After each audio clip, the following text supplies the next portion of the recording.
वह हॉस्पिटल में भर्ती था। सूख कर हड्डियों का ढांचा मात्र बचा था।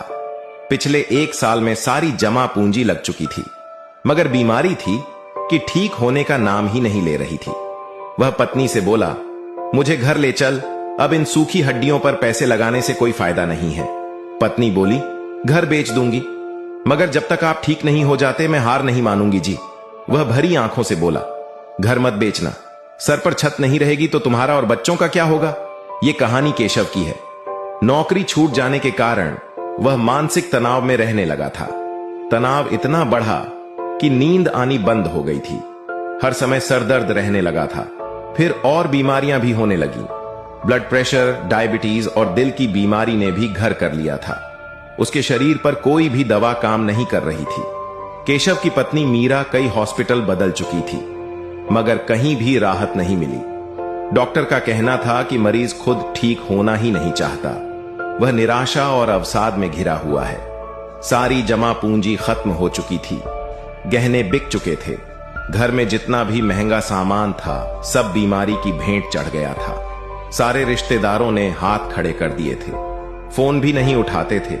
करीबी रिश्तेदारों में केशव के भाई थे, मगर उनसे केशव का मनमुटाव चल रहा था, इसलिए उन्हें खबर ही नहीं दी गई थी।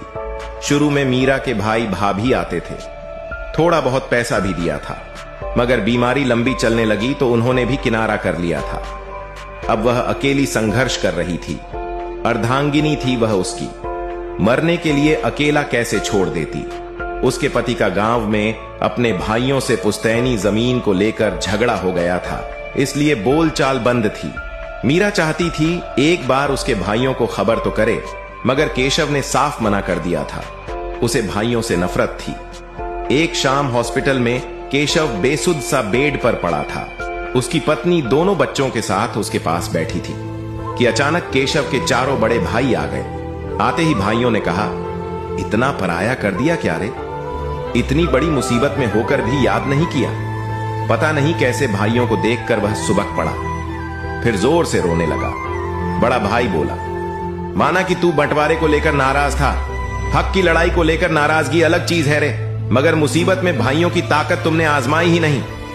फिर केशव के आंसू पोंछते हुए भाई ने कहा, मगर अब तू फिक्र मत कर, हम आ गए हैं, अब सब ठीक हो जाएगा। सचमुच भाइयों को देखकर केशव ने शरीर में एक अलग सी ऊर्जा का अनुभव किया। हिम्मत सी बंध गई। कई दिनों से परेशान मीरा की आंखों में भी आंसुओं के साथ एक उम्मीद की किरण नजर आई। फिर मीरा को घर भेजकर भाइयों ने केशव को संभाल लिया। अपनी पसंद के हॉस्पिटल में ले गए। इलाज शुरू हुआ और 4 महीने में ही वह ठीक होकर अपने पैरों पर खड़ा हो गया। फिर भाई उसके पूरे परिवार को गांव में ले गए, ताकि फिर कभी वह खुद को अकेला समझकर अवसाद में न पड़ जाए। कहानी का मॉरल, भाई तो भाई होता है। जब वह साथ खड़ा होता है तब यमदूत को भी 100 बार सोचना पड़ता है कि इसके भाई के प्राण कैसे ले जाऊं। भाई के बल पर युधिष्ठिर ने महाभारत जीत लिया था, श्री राम ने लंका। इसलिए भाइयों से जुड़े रहें। जब और कोई काम नहीं आता तब भाई ही काम आता है।